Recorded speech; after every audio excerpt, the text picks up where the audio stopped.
धरती कस कुणाला सांगायचं,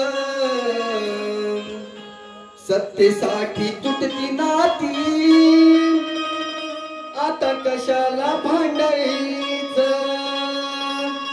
बघा या ठिकाणी काय म्हणतोय, या कलियुगाच्या धरतीत आता कुणाला काय सांगायचं, कारण या सत्तेसाठी जो तो माझं करतोय, बरोबर की नाही. आणि आता कोणाला ते सांगायचं आणि कोणाला भांडत बसायचं, म्हणून काय म्हणतोय, कलियुगाची ही धरती आता कस कुणाला सांगायचं, सत्तेसाठी तुटती नाती, आता कशाला भांडायचं. जो लढतोय सत्तेसाठी, जो लढतोय सत्तेसाठी, त्यांना घरी बसवायचं, त्यांना घरी बसवायचं, त्यांना घरी बसवायचं, रस्त्यावर उतरायचं, त्यांना घरी बसवायचं, घरी बसवायचं, त्यांना घरी बसवायचं, रस्त्यावर उतरायचं, त्यांना घरी बसवायचं.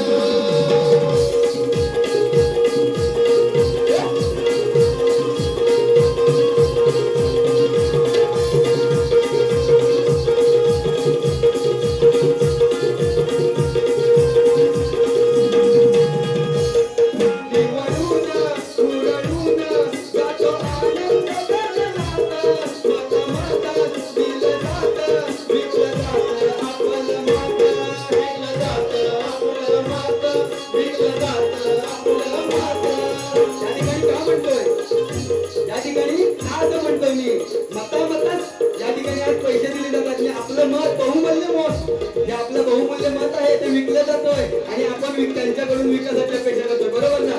कारण अशाने आपला विकास होणार नाही. आपण 500 दिले, 1000 दिले, आपण विकले जातोय. आणि का म्हणतोय, आज आपला मुंबई गोवा हायवे आज जवळजवळ 17-18 वर्ष प्लस होऊन गेली. आज त्याचंही काम अपूर्णच आहे.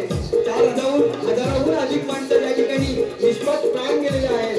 का ती जर वेळ आपल्या तुमच्या आमच्या घरच्यांवर आली तेव्हा आपले डोळे उघडले. म्हणून काय म्हणतोय त्या ठिकाणी,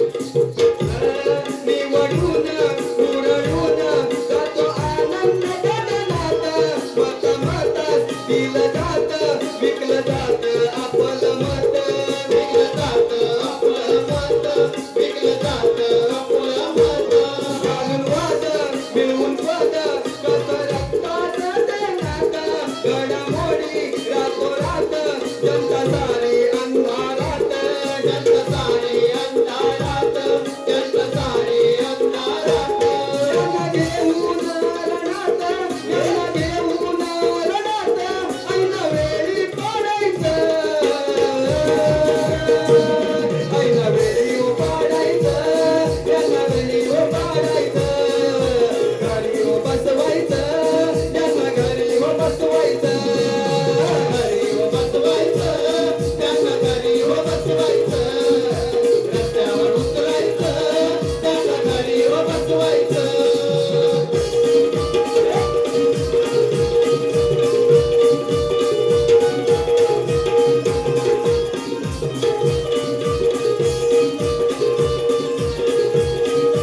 होते, आपण त्याला निवडून देतोय खरं, परंतु आजच्या काळात एवढी महागाई वाढलेली आहे की खरोखर अक्षरशः डोळ्यातून ना पाणी येतं की समोरच्या आज तुमची माझी आपली जरी परिस्थिती व्यवस्थित असली तरी काही लोकांना, रस्त्यावर राहणाऱ्या लोकांना जवळजवळ अंगावरती घालायला कपडे मिळत नाही, एक वेळचं जेवायला मिळत नाही.